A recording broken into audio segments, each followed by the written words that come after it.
Новости Татарстана на ТНВ. В студии Алексей Калиничев. Здравствуйте. И вот некоторые темы выпуска. Водопад и другие напасти. Нас дома не было, на наше счастье. К чему в республике привели ливни, узнал Дмитрий Аренин. С опозданием, но усилением.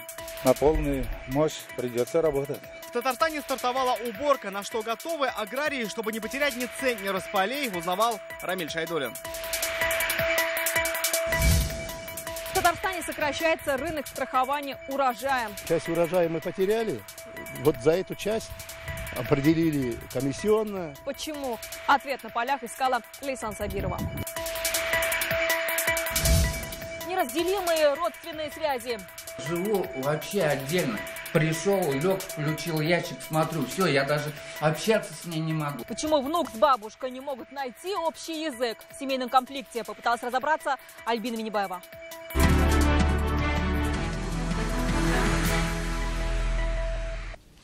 Казань принимает соотечественников со всего мира. Завтра в столице стартует 6-й съезд Всемирного конгресса татар. Делегатов из США, Канады и Австралии сегодня уже встречают в Казанском аэропорту. Всего их ожидается больше 1073 регионов и 41 страны. Съезд проходит раз в 5 лет, и этот форум обещает стать самым масштабным. Участники планируют выбрать нового председателя Конгресса, а на пленарном заседании выступит президент республики.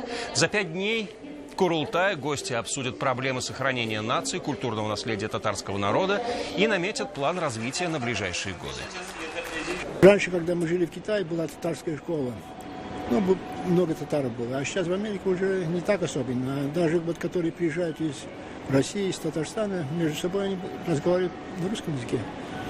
И поэтому, нужно что-то более конкретно сделать, чтобы татарский язык продолжал, и татарская нация тоже жила и продолжала на вечность. В Татарстан вернулись проливные дожди, рухнувшие на машины деревья и целый водопад в подъезде. Это лишь немногие последствия стихии, от которой сегодня оправляются в набережных Челнах. Ночью Автоград накрыл ливень с громом и молниями. Напор стихии сегодня днем приняли казанцы. С чем столкнулись жители республики, расскажет Дмитрий Аренин. Так по ступенькам первого дома 40-го комплекса этой ночью спускалась вода. Как говорят местные жители, такой водопад с 5-го по 1-й этаж случился, потому что в подъезде никак не могут завершить ремонт и починить крышу. Это не первый раз, это месяца 2 там назад тоже было так же. Тоже сильно, да? Да, тоже сильно, но тогда нас дома не было. На наше счастье, квартира, они не попадает, эта вода. А уже по изысканиям коммунальщиков такой бурный поток хлынул в подъезд, потому что ливневку на крыше засорила бутылка.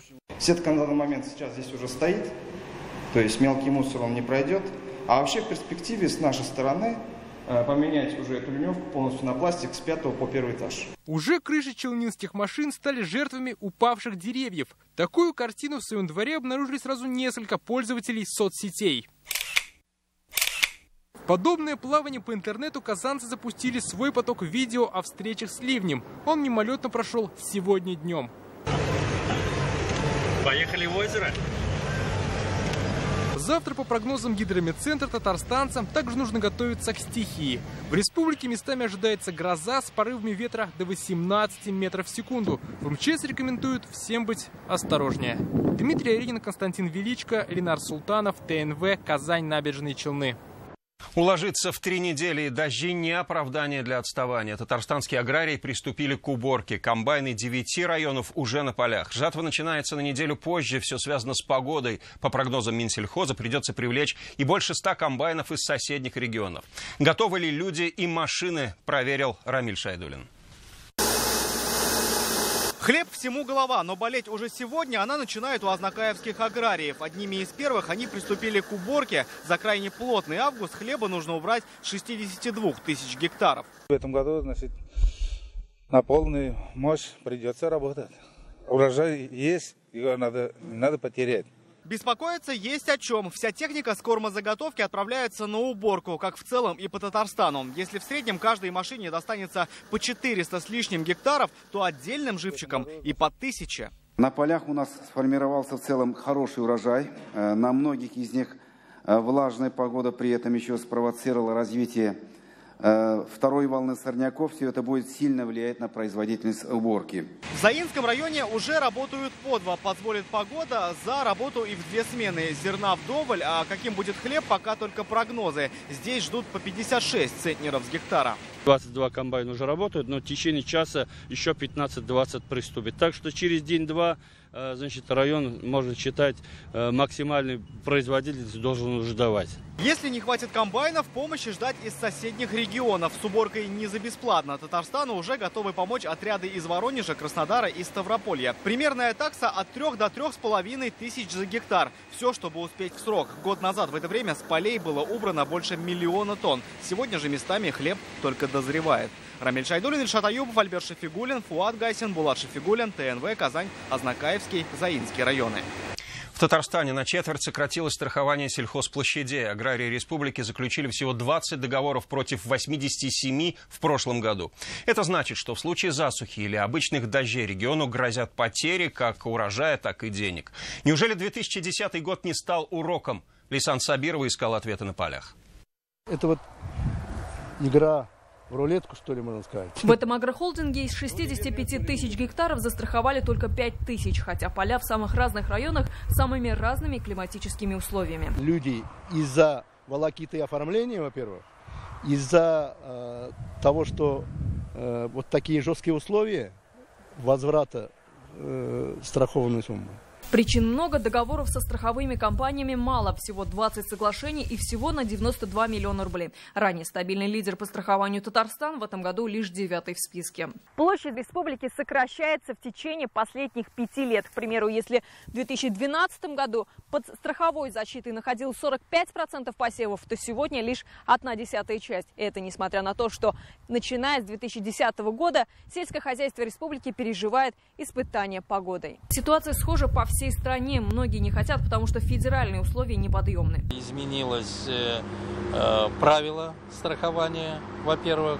И второе, это ущерб, который должен возместить страховая компания. Ущерб будет считаться тогда, когда ущерб превышает 20%. Растет и стоимость страхования более 1000 рублей за гектар, а вернуть удалось в прошлом году лишь 32 миллиона рублей. Часть субсидирования вот сейчас в этом году немножко усложнилась. Ввели такое понятие, как единая субсидия, и вот эта вот вся сумма, скажем так, одной суммы входит в единую субсидию и внутри как бы разделяется на статьи.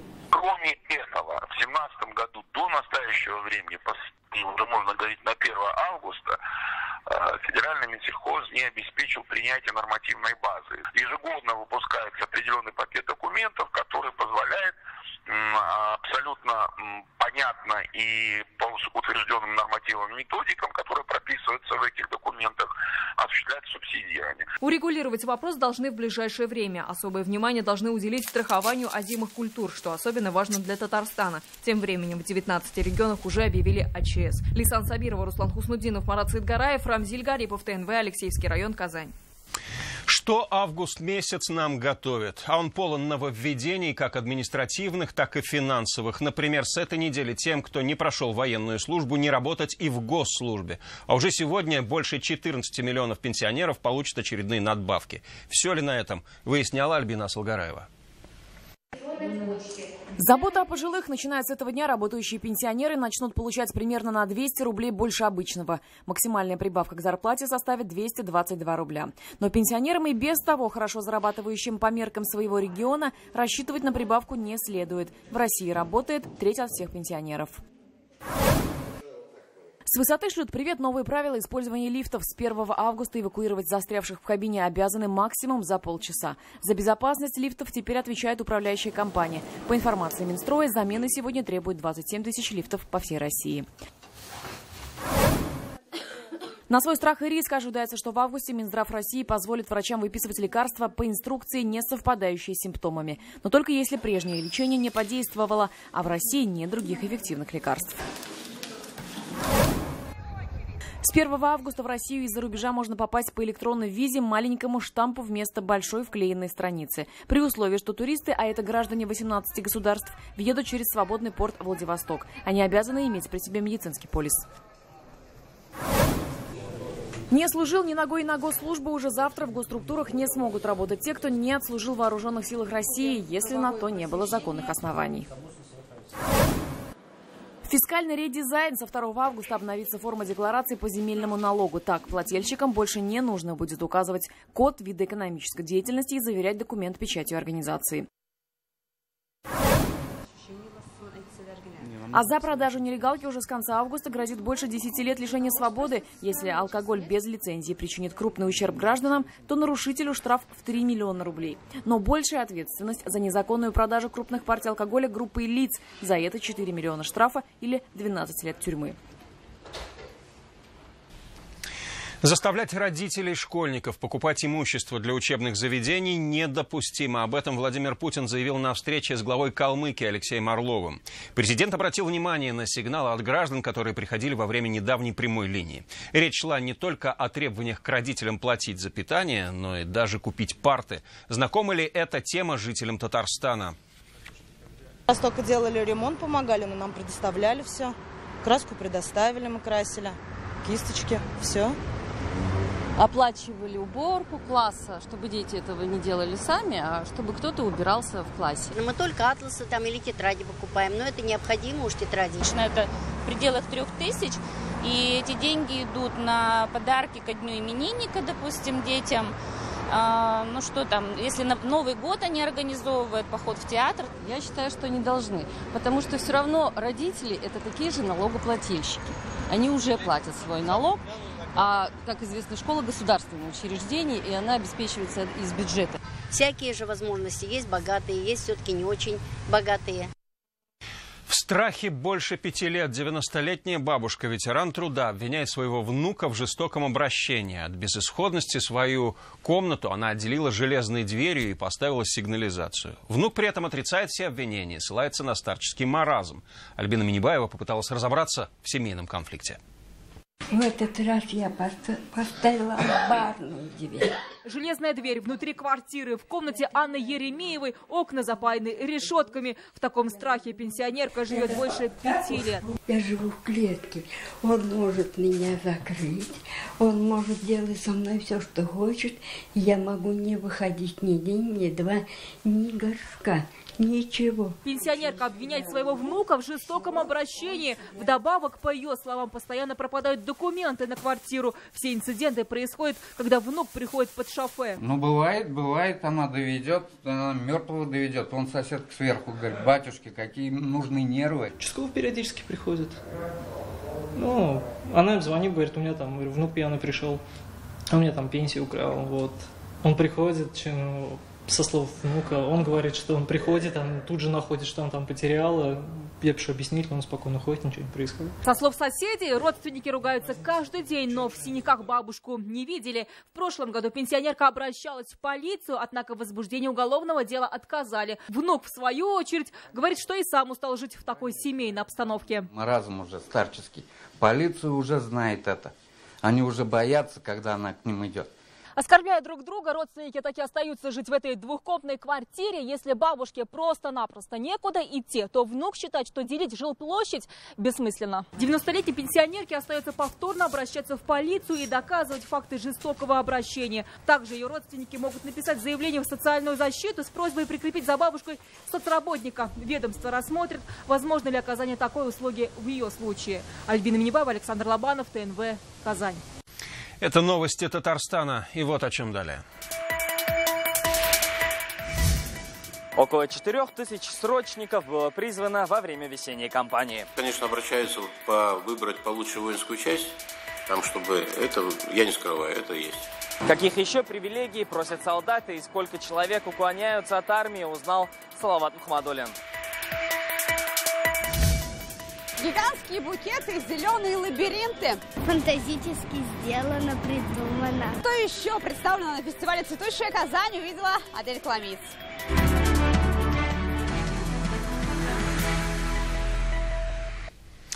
62 уклониста, рекламные кампании «Военный билет законно» и просьба от чиновников устроить сына служить на берегу моря.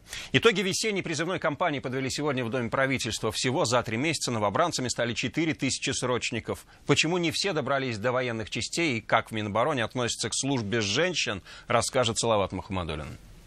Конечно, обращаются выбрать получше воинскую часть, там, чтобы это, я не скрываю, это есть. Черноморское побережье – самый желанный пункт службы татарстанских призывников. При этом вооруженные силы нуждаются больше в солдатах с водительскими правами. Из республики отправились колесить почти 800 срочников. Есть в республике и призывники, которые рискуют попасть или уже оказались в стенах военной прокуратуры. 62 уклониста, игнорируя срочную службу, конечно, могут добиться своего, но при этом их ждет уголовное наказание. Не обошлось в эти 3 месяца и без ЧП. Из военного эшелона в Забайкальском крае выпал 18-летний казанец. Сейчас он продолжает лечение в Чите. Здоровье его удовлетворительное, все, он сам самостоятельно передвигается, все нормально. Дело идет к выздоровлению. Возможен вариант перевоза его в Москву, чтобы уже более детально отличить, или к нам в республику.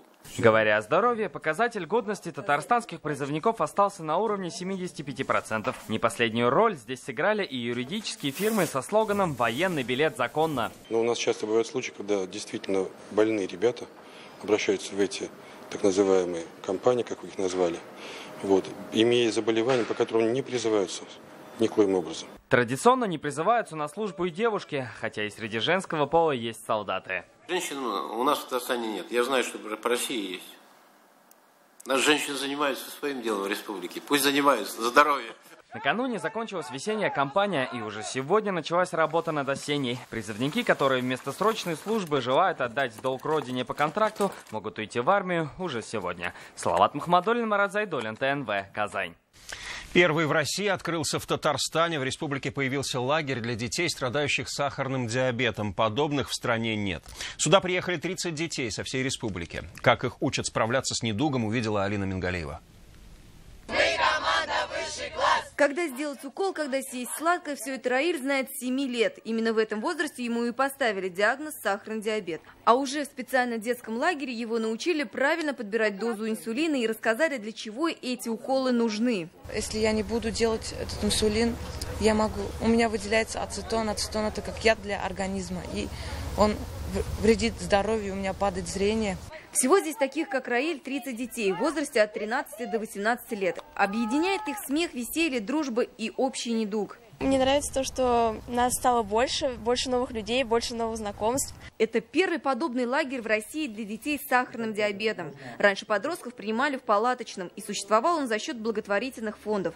Сейчас лагерь на полном гособеспечении. Здесь все условия, а плюсом к этому усиленный контроль медперсонала. При повышенной физической активности потребность сахара в крови падает у детей, и потребность в инсулине, соответственно, снижается. Сейчас в Татарстане диагноз сахарный диабет стоит у 700 детей. В лагере таким ребятам помогают квалифицированные медики и педагоги. Рассказывают, как жить с этой болезнью и как не дать ей победить.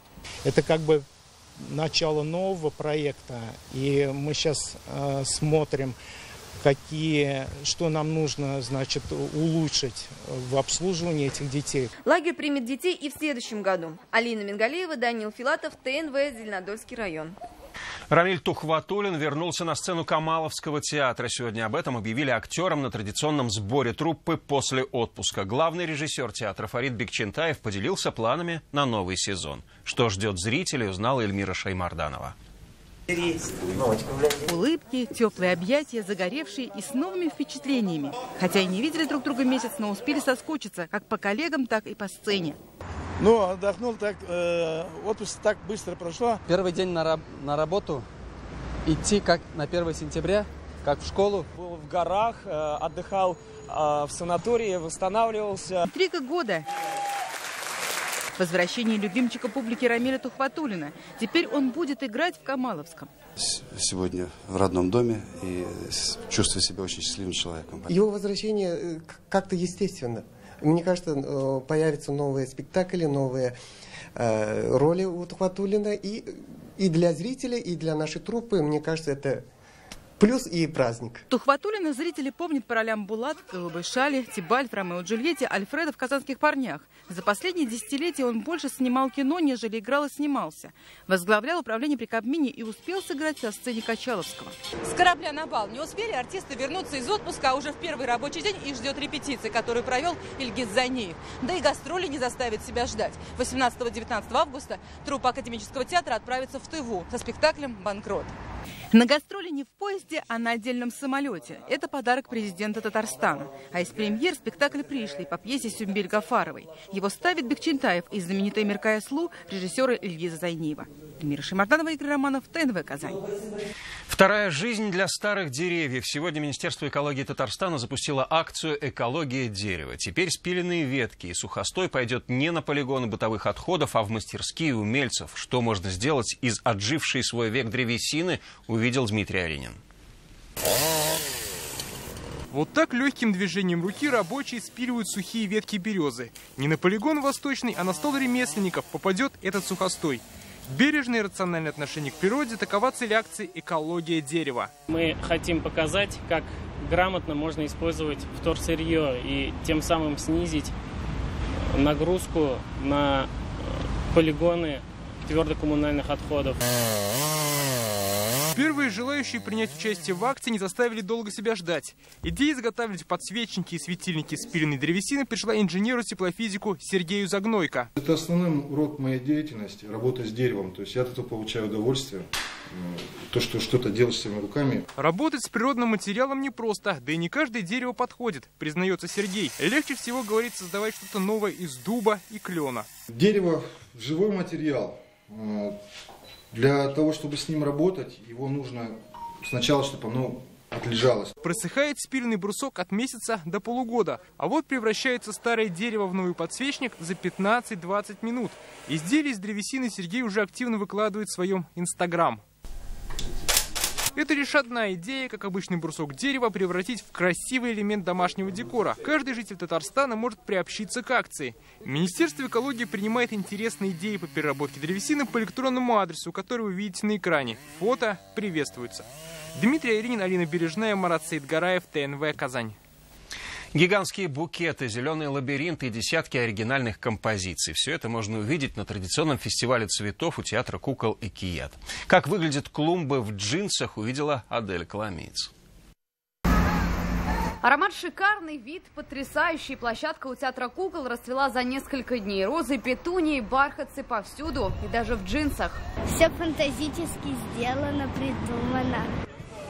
Какие бы шикарные букеты дамам не дарили, тот, что в этом году Казани подарил императорский питомник, не сравнится ни с чем. Гигантскую композицию невозможно объять руками. Композиция пришлась по душе и мэру Казани. Родилась у него и новая идея – украсить весь город такими букетами следующим летом. Только оформление сделать в цветах триколора к предстоящему чемпионату мира по футболу. Осмотрел мэр Казани и остальные композиции, а также познакомился с маленькими участниками фестиваля.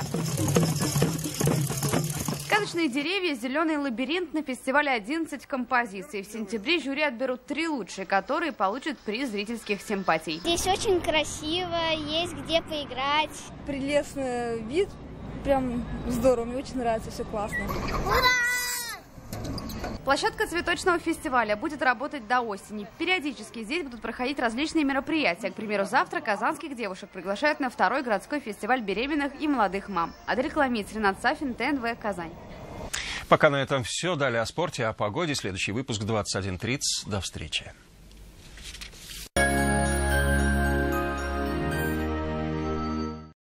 Мы вместе делаем радио. Ты выбираешь лучшую музыку. Ты выбираешь новости онлайн. Спасибо за твой выбор. Болгарадиосы. Мы первые в Татарстане. Количество инфицированных вирусом ВИЧ растет с каждым днем. Не пополняйте эту статистику. Пройдите тест на ВИЧ. Центр СПИД Минздрава Республики Татарстан. Пройдите тест на ВИЧ и знайте свой статус. Предприятию требуется с опытом работы сварщики с аттестацией НАКС, водители всех категорий, машинист экскаватора. Телефон в Сосногорске 5 71 95. Вот такой должна быть пешеходная улица. А вот такой должна быть газета городских новостей. Газета «Город». Вот такой должна быть газета городских новостей. Либридерм, сирацин, опрещен номер 1.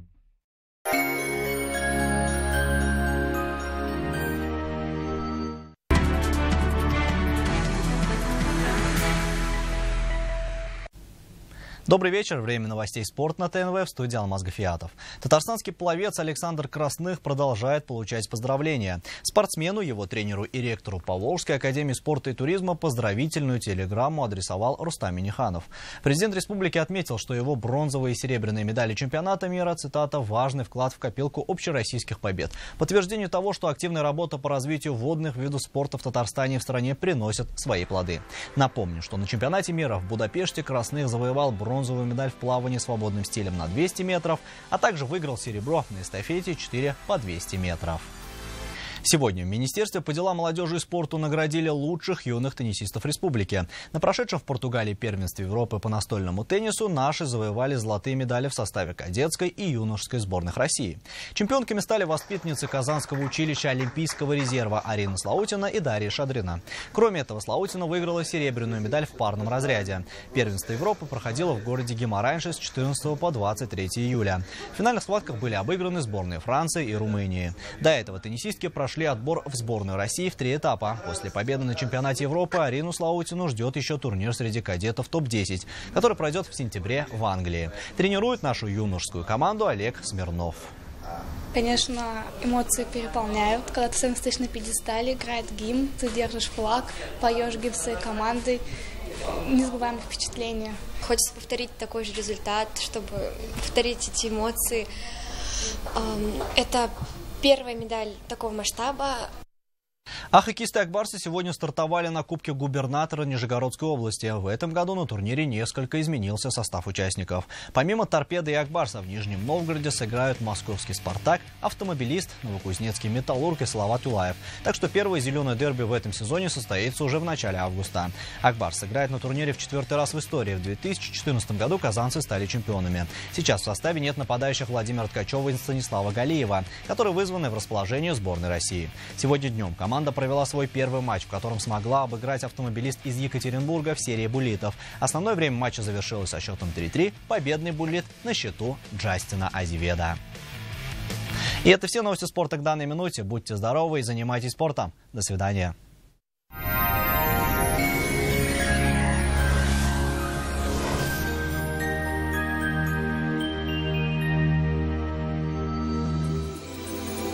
Здравствуйте! Поговорим о погоде после полезной информации. Кухни, шкафы-купе, спальни и гардеробные. Любая корпусная мебель по вашим размерам. Только до конца августа при заказе кухни сушилка и мойка в подарок. При заказе шкафа-купе комод в подарок. Доставка и установка бесплатные. Данил Мастер, город Казань, Восстание 23, телефон 2-167-166. О погоде. По данным сервиса Яндекс.Погоды, завтра в Татарстане ожидается вполне комфортная погода без существенных осадков. На юго-востоке в Бугульме, Бавлы и Азнакаево возможны дожди, местами с грозами. Ночные температуры плюс 18, днем воздух прогреется до 25 градусов. На северо-востоке, Нижнекамске, Набережных Челнах, Елабуге малооблачно, не исключены осадки. Ночью около 18 градусов тепла, днем 26 градусов. На севере Татарстана будет малооблачно, ночью дожди, плюс 19. Днем вероятность осадков небольшая и 25 градусов тепла. На северо-западе, в Арске, в Кукмаре, Балтаси ночью пройдут дожди, плюс 16. Днем без осадков воздух прогреется до плюс 25. Солнечная и теплая погода на юго-западе Татарстана. Осадки маловероятны. Ночью плюс 15, днем 25 градусов. В центральных районах Чистополе, Альметьевске, Мамадыше будет малооблачно и сухо. Ночью плюс 17, днем 26 градусов. В последующие дни теплая, комфортная погода сохранится, но осадки ожидаются. Кукмарский завод металлопосуды – один из ведущих российских производителей литой толстостенной алюминиевой посуды под торговой маркой «Кукмара». В ассортименте более 400 наименований товаров. Посуда с антипригарным и декоративным покрытием, товары для туризма, формы для хлеба. Какая бы погода ни была за окном, посуда торговой марки «Кукмара» создаст уют в вашем доме и хорошее настроение вашим домочадцам. Готовьте с удовольствием, радуйте родных и близких. «Кукмара» – удобная посуда, вкусная еда. Завтра в Казани будет солнечно и без осадков. Температура воздуха в ночное время плюс 16-18, днем 25-27 градусов. Ветер северо-западный порывистый до 7 метров в секунду. Атмосферное давление 756 миллиметров ртутного столба, влажность воздуха 65%. Ожидается магнитная буря. Берегите себя. Это вся информация к данной минуте. В студии была Лейла Латыпова. До встречи на ТНВ.